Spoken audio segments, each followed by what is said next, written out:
My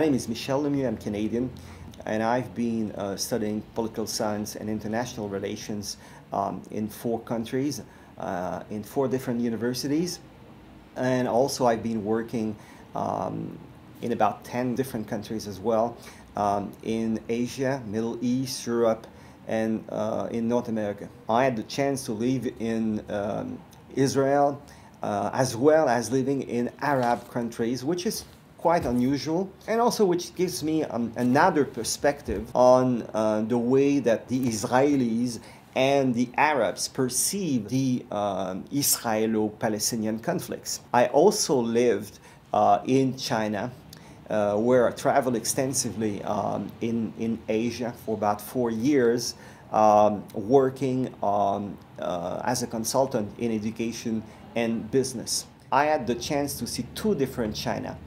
The showcase of modern cities with Shanghai, Dalian, Guangdong, Beijing. These modern cities which show a new kind of China. The China which is not under the spotlight of the media, but the real China, the one that has 1 billion inhabitants.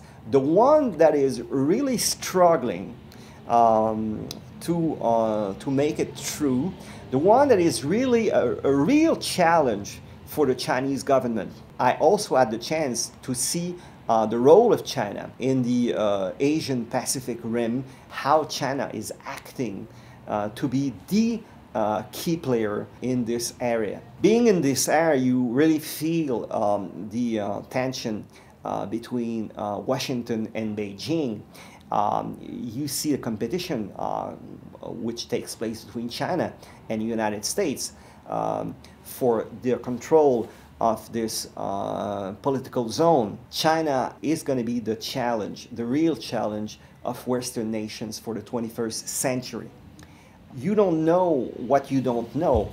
And you only know what the medias are showing you. What I'm offering you is to see something different from the perspective of somebody that has been living in these countries. My goal is to try to give an overview of geopolitics with different angles, taking into consideration all the sources and the new sources of information that are available because of the new information technologies.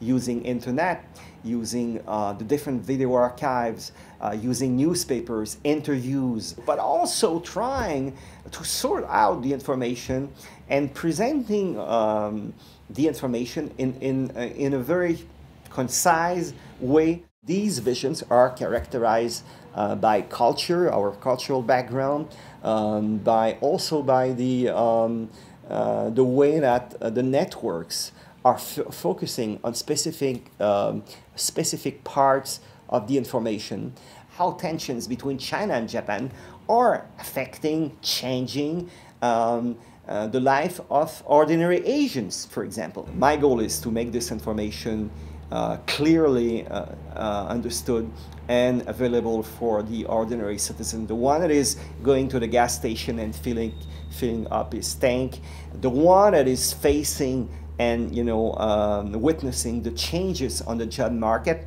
the one that is afraid of taking the subway, not knowing if he's going to be a target of terrorism, or the one that is really worried about the war in Afghanistan or in Iraq, and the one that is likely to feel the effect of these conflicts in his daily life. After all, geopolitics is not only a concept for the happy few, the key players. My idea is to try to piece together all these perceptions and try to give give to my students the broader view, the largest view possible, and the best overview we can have on geopolitics.